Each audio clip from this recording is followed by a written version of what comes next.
né, um resumão de tudo que a gente viu aí nessas aulas de ortodontia preventiva, né? Então, a gente começou falando, inclusive, foi questão aí do questionário, né? Quais as características aí de uma oclusão ideal? A gente falou, né, que é o que todos nós gostaríamos de ter, né? Ter uma estabilidade mandibular, tem que ter contatos bilaterais simultâneos, né, com tripoidismos que garantem aí a estabilidade mandibular, as cúspides de trabalho ocluindo, né, nas suas fossas ou entre os dentes na oclusão correta, né? Então as cargas indo em direção ao longo eixo do dente, sem forças laterais, né? Quem aguenta mais forças laterais é durante os movimentos mandibulares, então com guias, né? Ou guia incisivo, ou guia canino, ou guia com função parcial de grupo, quando a pessoa vai tendo um desgaste do canino, ou guia com função total de grupo, quando adquire uma idade já mais avançada, já teve um desgaste maior dos dentes, mas esses dentes, né, eles guiando, né? Então, quando começa a tocar molar, por exemplo, está bem dividido, né, a força entre todos, né? Então as forças laterais minimizam, né? O grande problema é quando tem forças laterais, né, em um dente, por exemplo, no molar que pega ali força lateral só nele, sem dividir com todos. Isso se chama contato prematuro, né? O contato prematuro ou na oclusão, né, ou nos movimentos. Deixa eu fechar a porta.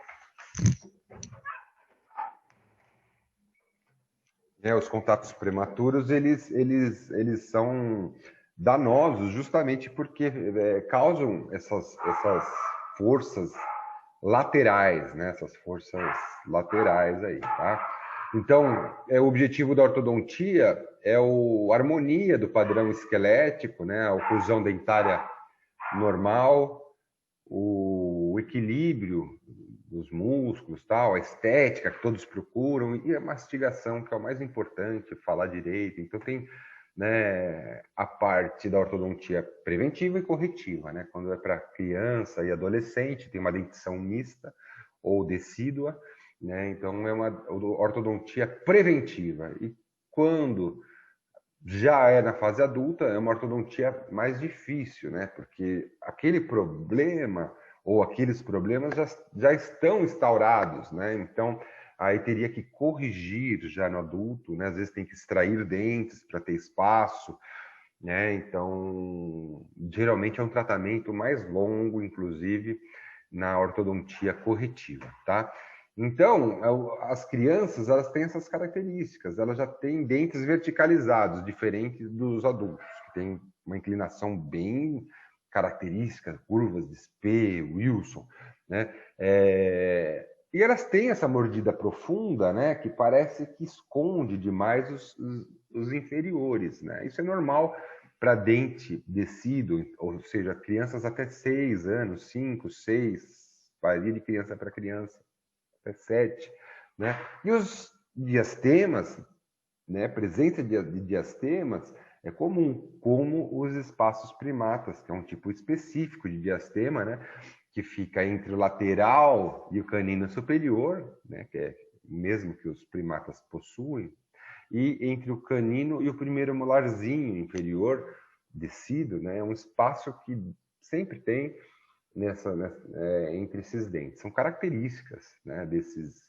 dentes descidos. Você vê, essa pergunta não tem no questionário, por isso que eu digo que é importante dar uma visão geral, né? Quais são as características da dentição decídua, né? Então, a gente tem dois tipos de arcada. Tipo 1, que tem espacinhos, é melhor, porque tem mais espaço para quando vierem os dentes permanentes, né? E tem arcada tipo 2, que é sem diastema, tudo juntinho, né? Que é pior porque tem menos espaço, né? Quando vierem os dentes permanentes, que são bem maiores que os descidos, né? Então tem uma sequência, não tem necessidade de decorar essa sequência, tá? Não vou perguntar, isso é o dentista normalmente que acompanha esse crescimento da criança, né? Mas assim é legal saber para quando você pegar o modelo, se o dentista não envia a idade, você tem mais ou menos como saber assim, quantos anos mais ou menos tem aquela criança, de acordo com os dentes que estão presentes na boca, né? Então, e da onde vem o espaço para erupcionar todo esse monte de dente? Aí a criança tem 20 dentes descidos e depois passa a ter 32 dentes, né, na idade adulta, e dentes muito maiores, né? Como é que cabe isso tudo, Jesus? Então, o espaço vem dos próprios diastemas que eu citei, então é bom ter diastemas que vai ajudar aos centraizinhos, né, terem espaço, por exemplo, quando começarem a erupcionar lá para os 7 anos, 6, 7 anos, né? Então, os espaços primatas também ajudam, normalmente eles estão presentes, né, nessas crianças, espacinho a mais, né? Agora, a criança não vai nascer 32 dentes no mesmo dia, né? Então, até os 12, né, anos, estão erupcionando, né? Eles estão vindo. Então, né, olha lá, o segundo molar está vindo com 12 anos, o canino com 11, né? Premolares, cai os molarzinhos, né? Os dois molarzinhos descidos, né? São grandinhos até, eles caem. E aí, com mais ou menos 10 anos, vai vindo os pré-molares. E sobra um espaço, isso é legal, né? Com 10 anos assim, acha que não vai caber, cai os molares, fica um baita espação. O primeiro molar descido e o segundo molar descido, que estão ali atrás do canino. Aí, de repente, vem os pré-molares, que são menores. São menores que os molares descidos.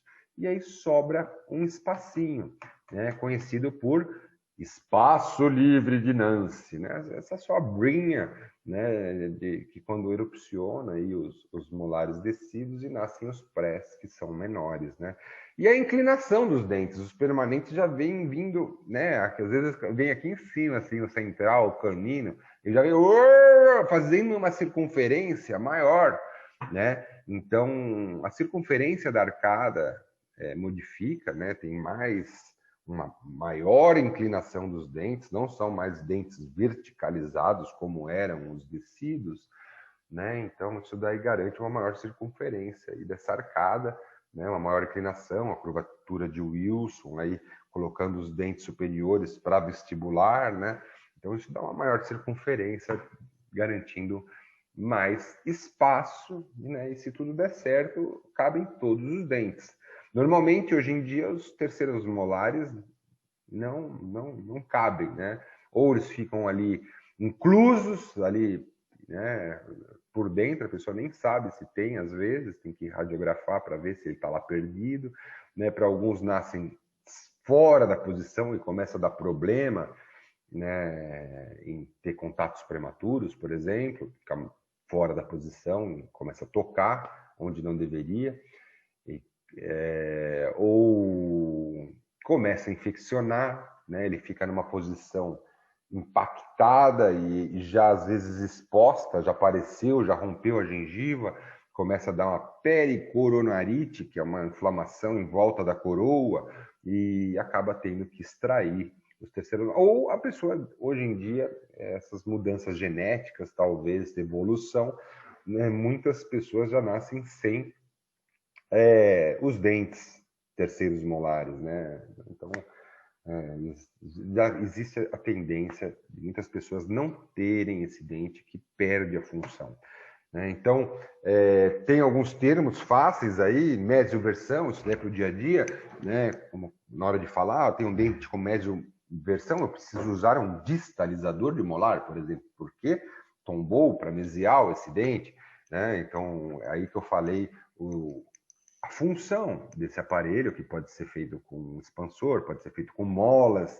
né, com a função de distalizar o molar, ou com aparelhos fixos, com mini implantes, né, né, para realizar uma ancoragem e distalizar o molar, né? Então, são opções de tratamento, né? Então, tem a distoversão, da mesma forma, quando o dente inclina para distal, é mais raro, geralmente os dentes tendem a mesializar, né? A linguoversão, quando o dente inclina para lingual, a vestíbulo-versão, ou lábio-versão, quando vai para vestibular, A infraversão, quando o dente fica aquém da oclusão, então ele deveria chegar no seu plano oclusal, mas não chega. A supraversão é quando ele passa, geralmente é quando perde o dente antagonista, né?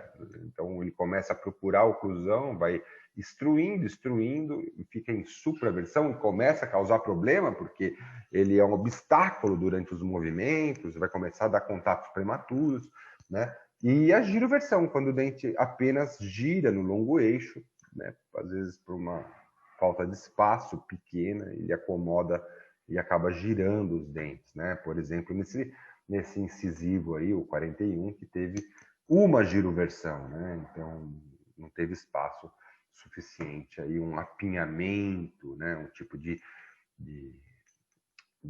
problema aí na posição dos dentes, né? E aí, então, veio o Engel, que fez a classificação, e teve algumas perguntas no questionário, né? A classe 1 tem tudo aquilo que falamos da oclusão ideal, né? É a oclusão ideal, a chave de oclusão molar, né? A cúspide mediana indo no centro do molar superior, a mesolingual indo no centro do molar inferior, chave de oclusão, um trespasse, né, entre o superior e inferior, mais ou menos metade do dente, né, escondido ali os inferiores, né, um pouquinho menos, de forma que tem uma guia incisivo, né, guia canino, então, todas aquelas características, né, da oclusão ideal. A classe 2, a gente já teve uma hipertrofia, né, do maxilar, né, superior. Então, ele teve um desenvolvimento do maxilar, e aí a gente tem aí né, um trespasse, ou horizontal ou vertical, muito maior do que o desejado, né? Então, a gente tem dois tipos de classe 2, a subdivisão 1 e a divisão 2, que a gente vai ver daqui a pouco. E a classe 3, né, que é o dito prognata, que teve uma hiper, né, trofia aqui da mandíbula, ou uma hipotrofia aí da maxila, né? Eu coloquei ali a definição do Wikipédia, o que era prognatismo, porque eu achei interessante, tá? Eu não sabia, estava pesquisando a palavra prognata, então é um deslocamento, né, para frente, né?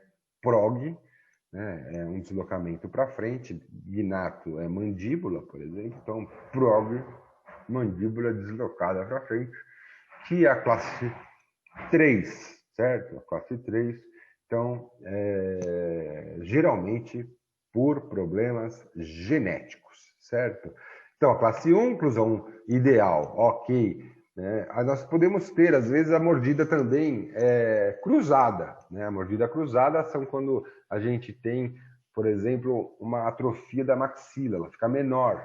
Né? E aí, os posteriores, né? Como se as cúspides de trabalho fossem invertidas. Né? As vestibulares superiores começam a ocluir dentro ali das fóssulas, por exemplo.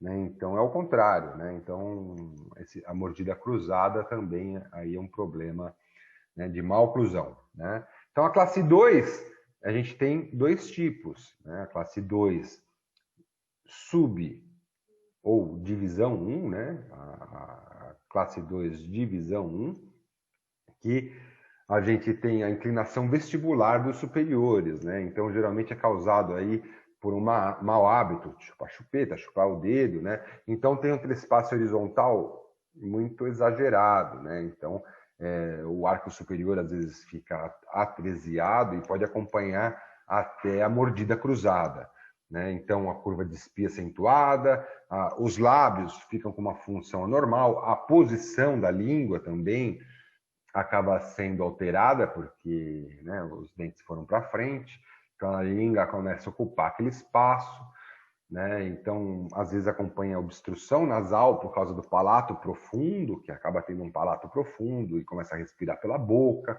né? Então, é um problema assim que geralmente não é genético, né? Mas que compromete muito, né? Compromete muito a função, para essas pessoas ou crianças, né? Já então, a mordida aberta que eu estou citando aqui, né? Então, o tratamento, o impedidor de língua ou reeducador de língua, que são aparelhos que já comentamos, né? Então, agora, a divisão 2 geralmente é genético o problema. E aí envolve a mordida profunda ou a sobremordida profunda, em que a criança praticamente morde ali o céu da boca, oclui no céu da boca, né? Então, um trespasse vertical, um overbite muito acentuado, né? Então, os incisivos ficam verticalizados, como nas crianças, né? Que tem os dentes verticalizados e causa mordida profunda, mas nos dentes de leite é normal. O problema é no permanente manter essa situação, né? Aí fica uma guia incisivo muito inclinada, ela tem, é melhor do que não ter, né? Então, por isso que é menos danoso, né? É preferível ter mordida profunda do que mordida aberta, certo? Né? Então, porque não causa, ele tem o perfil reto, né? Então, função normal da língua e dos lábios, né? Então, prejudica menos essa classe 2 de divisão 2, tá? Que o tratamento, muitas vezes, é a placa de altura, ou placa platô anterior, placa batente anterior, placa patô, né? Então, que é um aparelho que pode ser fixo, pode ser removível, pode ser fixo na banda, pode ser removível, né? Nós faremos removível, né? Então, ele fica na parte anterior, a pessoa oclui, né? E não deixa ela morder o céu da boca. Os dentes posteriores desencostam e nessa criança tende a ir instruindo, né? Até que, então, essa mordida profunda minimiza ou desaparece, né? Então, passa a ter oclusão classe 1, tá? Então, esse problema de mordida, sobremordida profunda, né? É uma má oclusão quando já em adolescente. Então, temos aí a classe 2, né, que a gente comentou, que às vezes o tratamento é cirurgia ortognática, e a classe 3, o prognata, mandíbula para frente, prognatismo, né? Então, geralmente envolve aspectos genéticos, né? Então, muito comum em orientais, região do norte, nordeste. Então, existe um crescimento exagerado aí da mandíbula ou um subcrescimento da maxila, que não cresce o suficiente, né? Então, prejudica bastante, porque não tem as guias, né? Então, como nos orientais, como eu disse, é bastante comum, né? Então, isso influencia a postura, né? Por isso que a saúde começa pela boca, então a correção desses problemas geralmente refletem no corpo inteiro, né?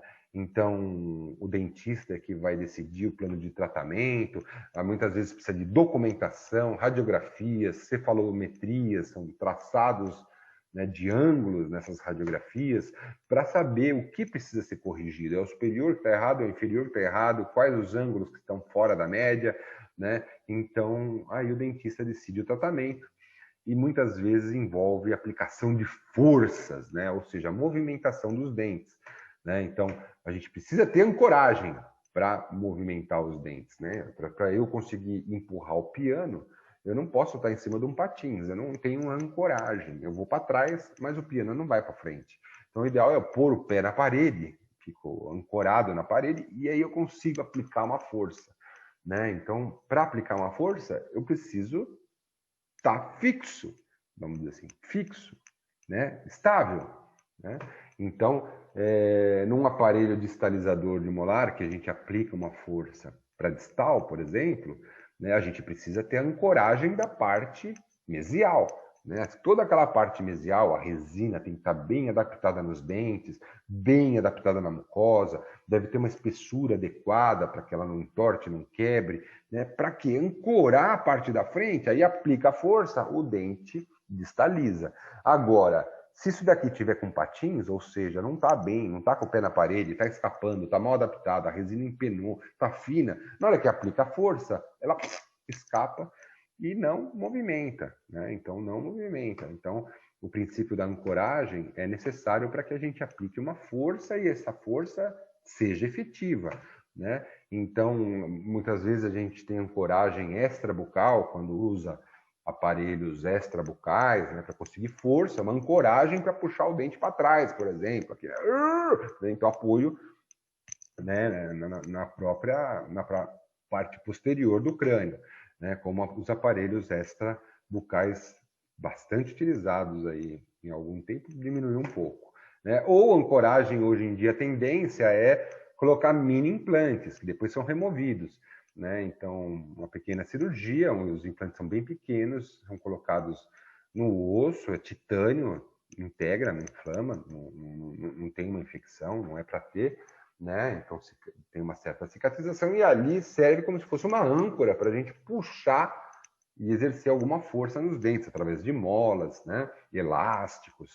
Né? Então, essa resina, no caso dos aparelhos removíveis, precisa estar bem adaptada, bem encostadinha, abranger a maior área possível, você melhora a ancoragem, deve ter uma espessura adequada para não quebrar. E um exemplo aí de ancoragem bastante usada é o aparelho também da Nancy, que já falei do espaço livre de Nancy, né? O botão de Nancy, que é um botão de resina no palato, né? Passando um fio unido em bandas, e aí aquele molar fica como se estivesse contido. Ele não vai para mesial porque tem um pé na parede ali, né? Então, na verdade, é no palato. Tem um botão no palato, né, que não deixa os dentes virem para mesial. E aí é possível colocar forças, né, para que trazê-los, por exemplo, os centrais mais para lingual, por exemplo. Então, a gente consegue colocar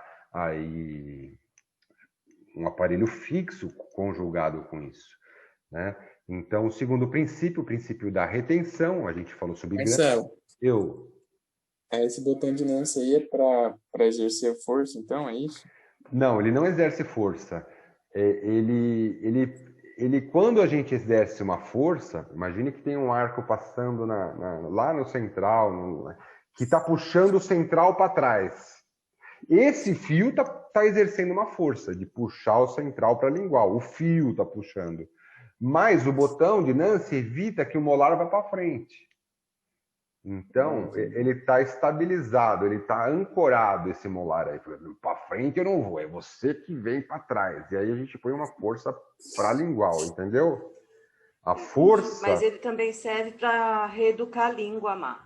Ah, bom, mas eu estou citando uma função de ancoragem, né? Porque daí Aham, é. aí a posição tem que ser um pouco mais para anterior, né? O botão. Não é aqui no meio do palato, ele é mais para anterior, né? Então, a fixação e retenção é outro princípio, vai acabar a aula, a gente retorna, tá?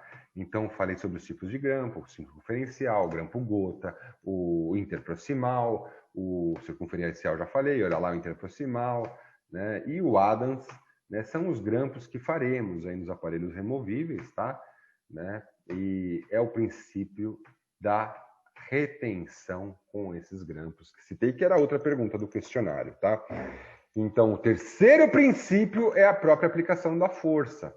Né? Existem várias formas de aplicar força que eu digo.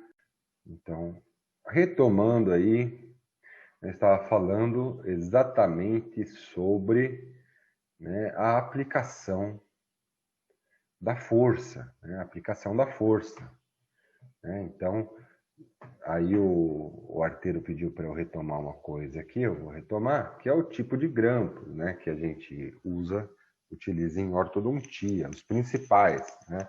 Então, um grampo gota, que é polêmico, assim, porque muitos laboratórios fazem um gota com algumas variações, tá? O nosso, que a gente chama de gota, aquele que entra perpendicular ao dente, tem um pequeno C e retorna para o oclusal, né? Então, só para relembrar aqui, passei um pouco correndo, então para não ter erro, ó, esse é o gota, em que a gota está perpendicular ao dente, entre os dentes, né? Entre os dentes, né? Então ela entrando nessa área aí, retentiva. E ele faz pequeno C e vem certinho, justinho, entre os dentes, na oclusal, tá?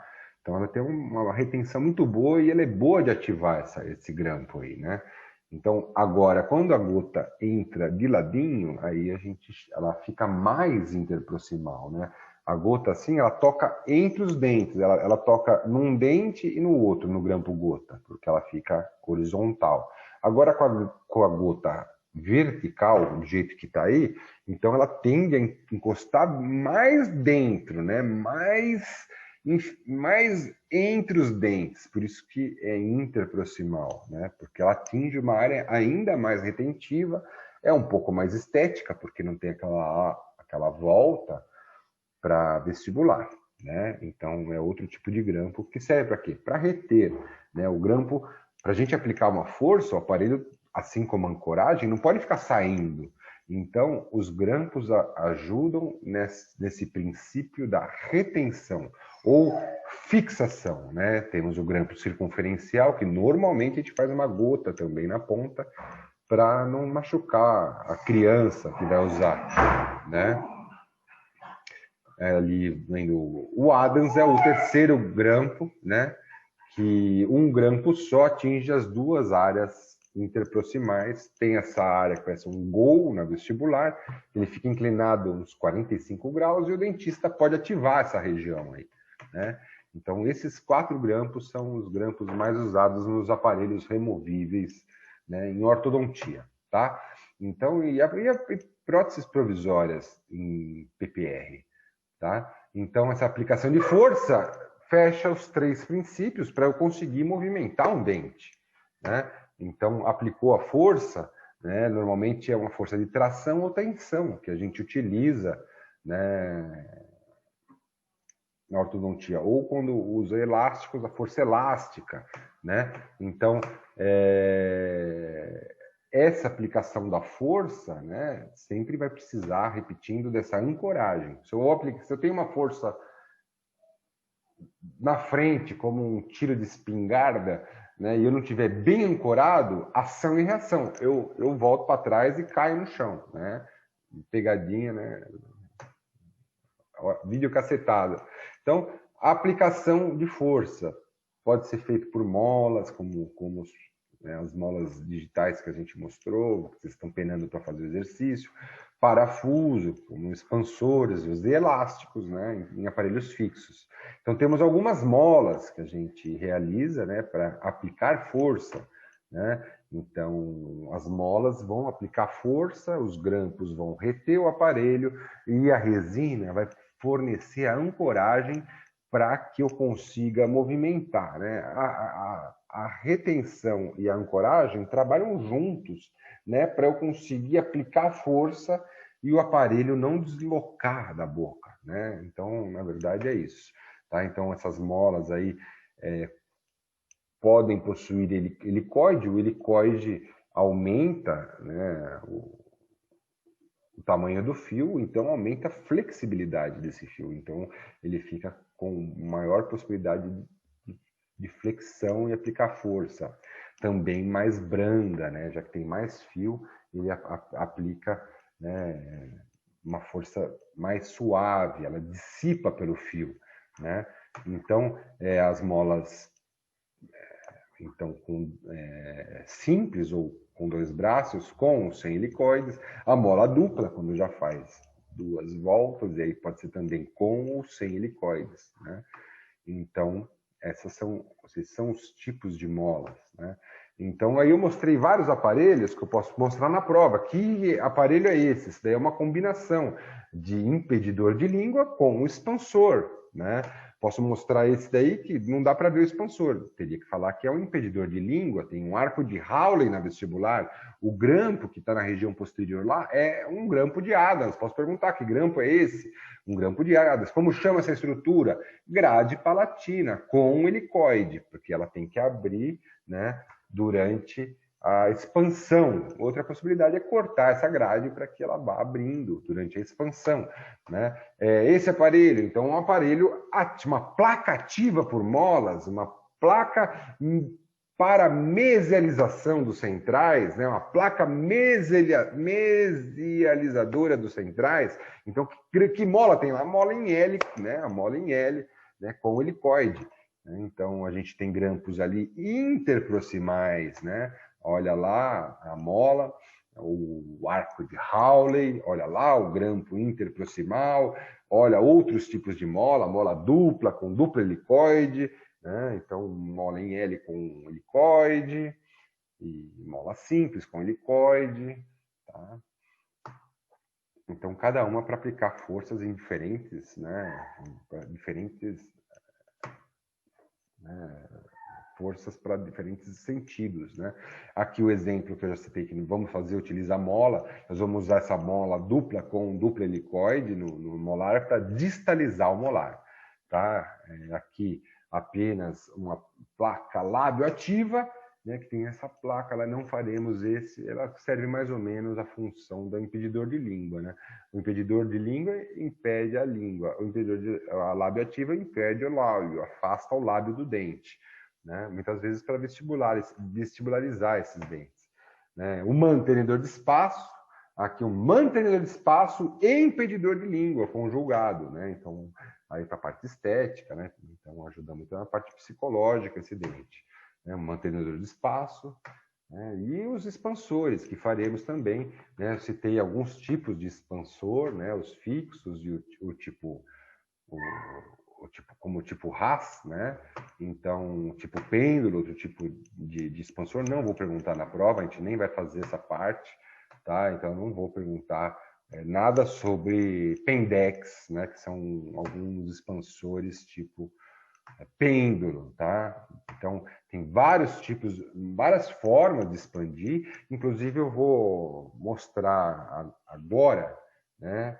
Um pouquinho de solda, né, desse expansor, tipo Haas, que eu acho bem interessante. Né? Aí veio a parte dos exercícios, eu queria pegar um pouquinho essa parte final da aula para a gente dar um relax aqui e ver um videozinho. Olha que só que interessante, Pipo.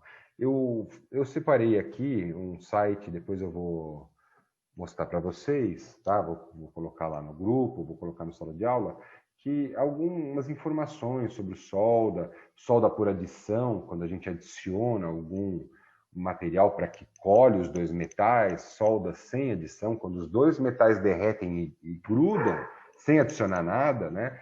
Então, alguns tipos de solda aqui, só para complementar essa parte de ortodontia, mas nós não faremos solda, tá? Não faremos solda nas aulas. Mas vamos ver um pouquinho dessa parte de solda, que é bem interessante e é fácil, na verdade. É bem fácil, bem tranquilo fazer solda em ortodontia. Cadê você, meu filho? Eu tinha... Ah, aqui, achei. Ah, só que falta uma coisa. Calma. Não perde tempo, não. Então, a gente tem que... Aqui, aí eu vou ter que botar o som, porque aquele rapaz fala alguma coisa. Eu queria ouvir ele falando. Então, tá aqui. Então, vejam só. Algumas dicas, eu não vou pôr o vídeo inteiro. Um tipo de solda se chama solda ponto, tá? Solda ponto, tá? Que vocês vão ver agora como funciona. Máquina de solda ponto ortodôntica.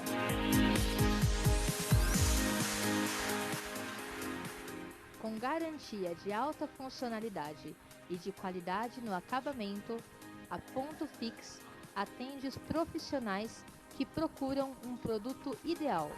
Essa é uma marca, A Ponto existem Fix várias, tá? foi desenvolvida para realizar os 3 principais processos de soldagem na ortodontia. A solda ponto, utilizada para fixar banda em bracket, tubo em banda, lâmina em banda, entre outros, através de um único disparo eletrônico por meio de eletrodos especiais, com 4 diferentes intensidades de fixação, garantindo uma solda perfeita, sem queimar ou furar as peças a serem soldadas. A solda prata, utilizada para fazer a junção de peças de metais diferentes ou mesmo incompatíveis, por meio de uma liga de prata, através de eletrodos especiais e de sistema de fácil articulação, Processo simples e fácil, sem a utilização de maçarico. O revenimento, usado para diminuir a tensão do arco matriz através de dispositivo acoplado ao equipamento, sem o uso de cabos, o que facilita o seu manuseio e com mais segurança. Composta de materiais altamente duráveis e equalizados para fornecer resultados superiores em todos os trabalhos realizados. Torres articuladas, facilitando a troca imediata dos processos de trabalho.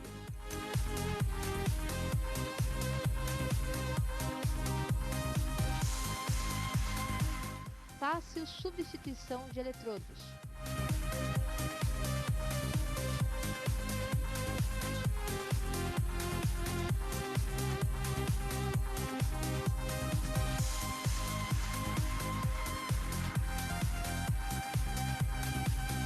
Equipamento bivolt. A única máquina que acompanha um exclusivo óculos de segurança, garantindo mais conforto ao profissional. Manual de instruções totalmente ilustrado, garantindo... Ok, aí já começou a parte mais, digamos, de marketing da empresa. Eu queria mostrar a máquina, né? E achei legal esse vídeo aí. Inclusive, uma vez o Diogo me perguntou sobre aquecimento do fio. Você lembra, Diogo? Você me Sim. perguntou? E aí que eu vi que existe essa possibilidade, sim, tá? Então, eu não conhecia essa parte de fazer o arco e esquentar. Eu acredito que ele deve ter uma oxidação, ele deve escurecer, talvez tenha que dar um polimento, tá? Eu não tenho Eu experiência. fiz um teste, ele fica meio escuro mesmo. Fica, né?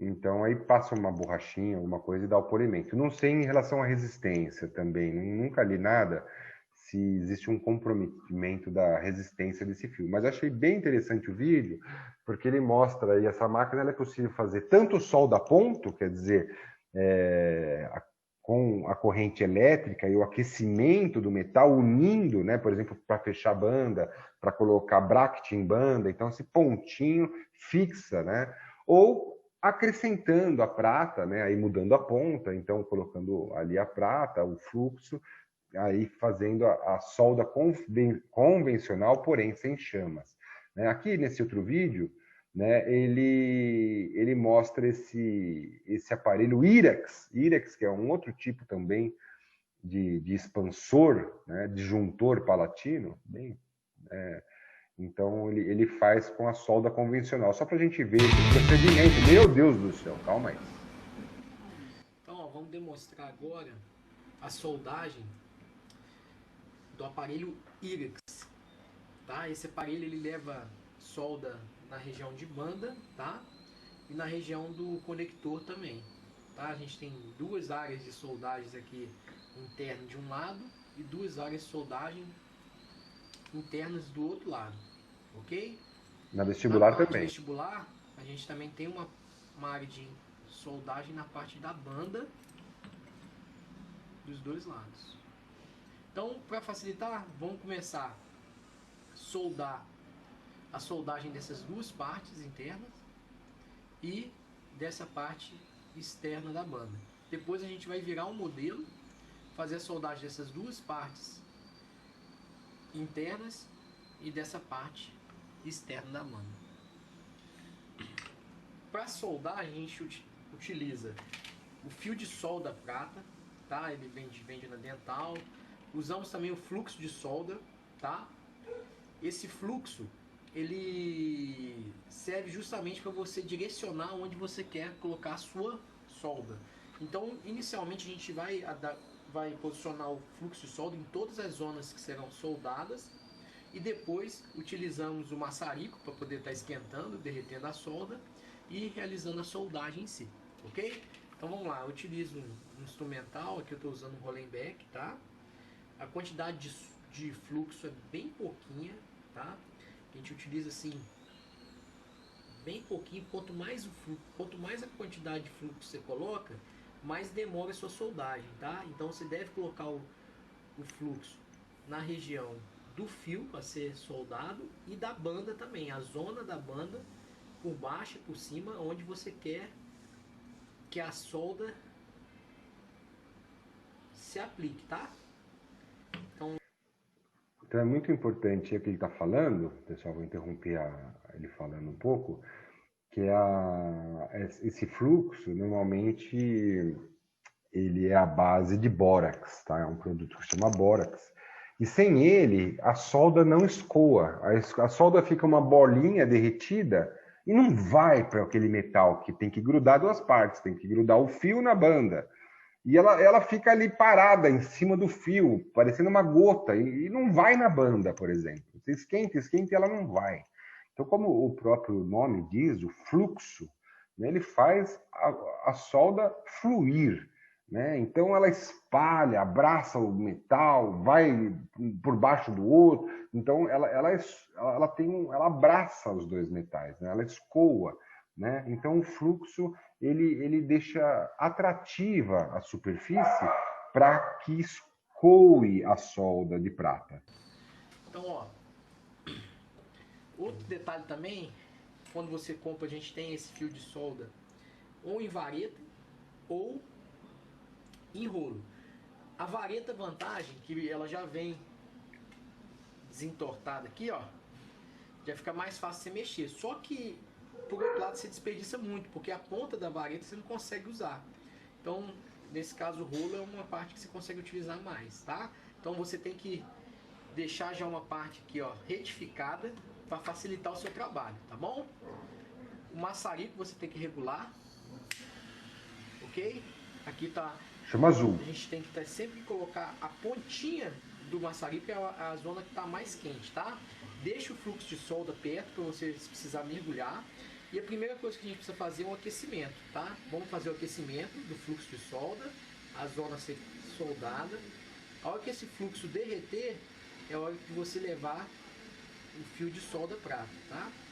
Então, no início, você está posicionando a solda, tá? Não preocupa se ela vai pegar na banda ou não. Você coloca uma quantidade que você acha que dê para fazer a solda dos fios, para cobrir o fio e se fixar a banda, tá? E agora, com a banda nessa posição, a gente vai aquecer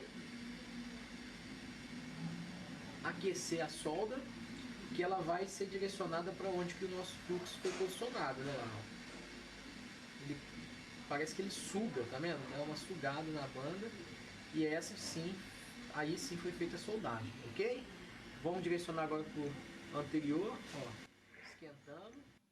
Então, aí, todos os procedimentos são iguais, em todos os lugares não tem necessidade de passar tudo, mas ele protegeu aí o modelo e fixou o fio, né? Porque você vê que está tudo paradinho, tanto o expansor, eu não estou vendo o expansor, que se chama IREX, ele está coberto por gesso comum, essa massa branca, ele cobriu, protegeu, posicionou com gesso comum, né? Então, ele é uma técnica. Tem gente que usa gaze molhada, alginato, algodão molhado, né?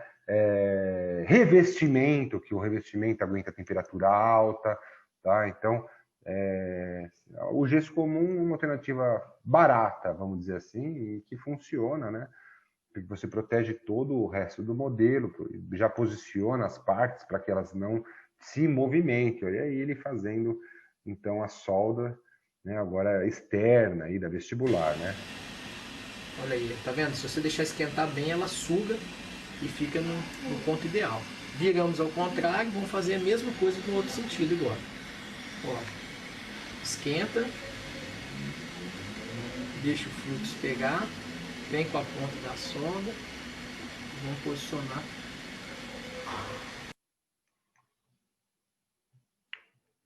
Interessante, pessoal, também não tinham visto alguma coisa assim, dessa parte de solda, né? Vocês viram que é fácil, né? Você vê que o maçarico, a chama é bem light, né? Tem que ser a chama bem azuladinha, que essa daí não oxida, ela derrete o metal, ela é mais quente, né? Isso vai ser assunto da aula de fundição, inclusive, que a gente vai falar um pouco sobre esses tipos de chama, as áreas dessa chama. Cada região da chama ali tem um nome, tá? Então, nas próximas aulas aí teremos fundição, tá? Fundição, uma aula de fundição interessante, tá? Outra aula que eu passei para vocês, né? Que aí mostrava um pouco mais sobre materiais, sobre resinas, que também fazem parte aí né, vamos dizer, do conteúdo, né? Então, de ortodontia, seria assim a parte técnica mesmo, né? Que resina que a gente utiliza, né? Que é o metilmetacrilato, né?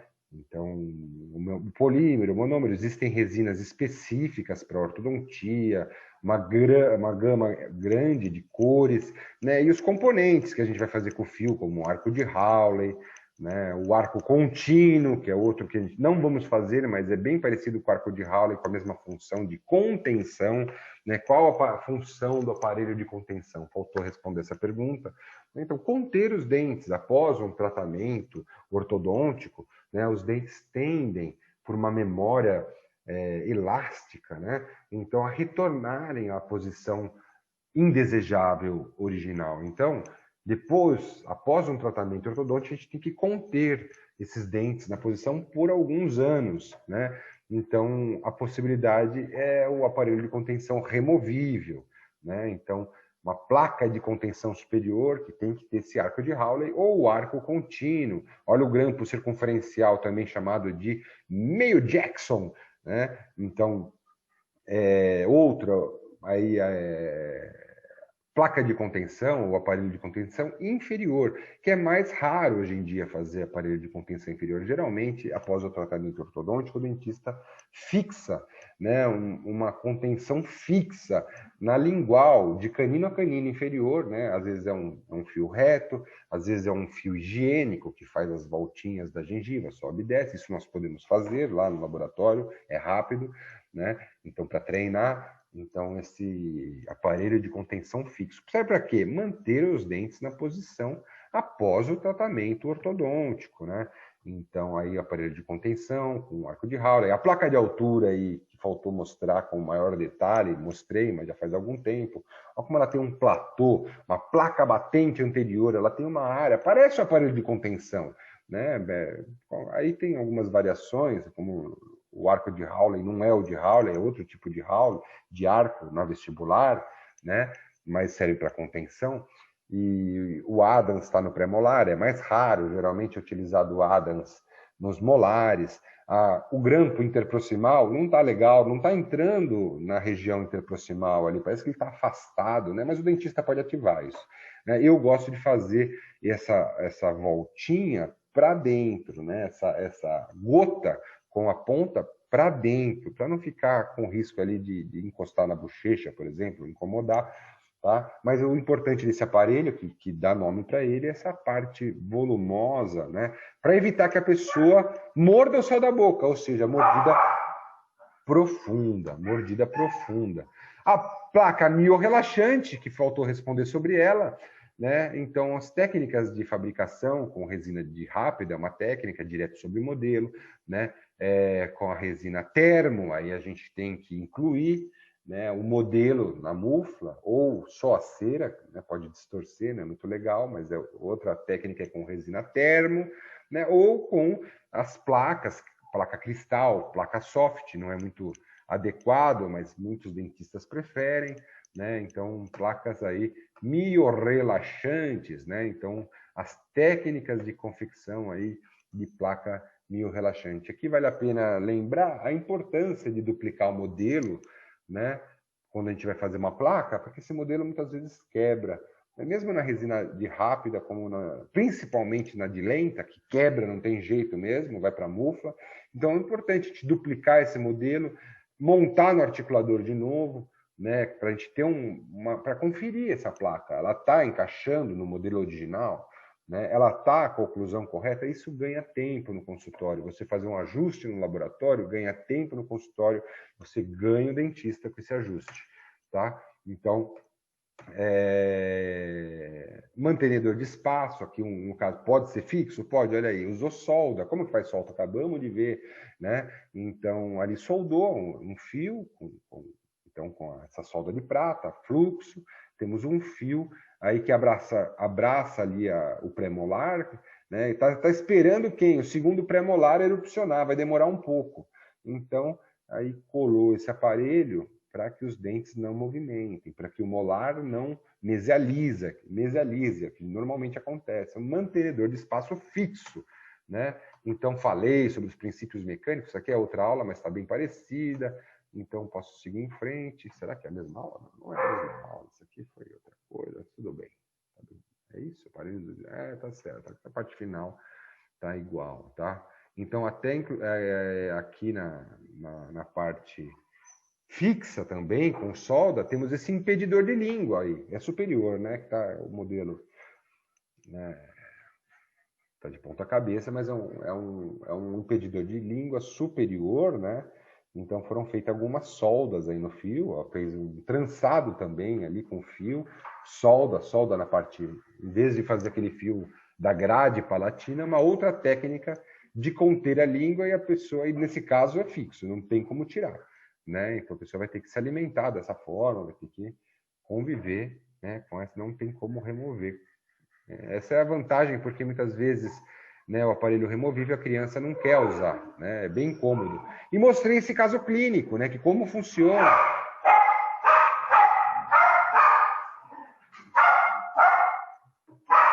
Era aí um pequeno caos aqui, mas vai dar certo.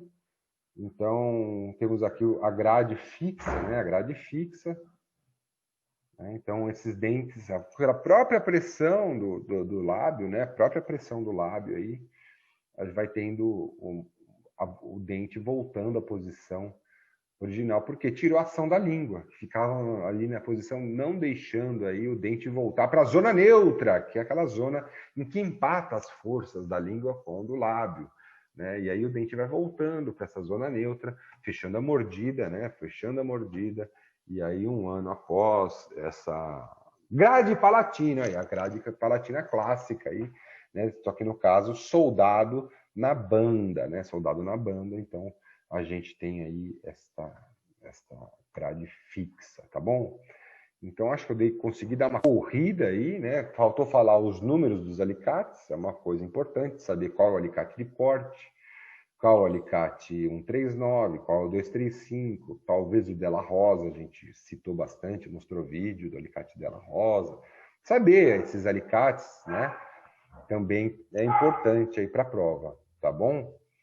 Dúvidas, pessoal, nesse apanhado cheio de latidos?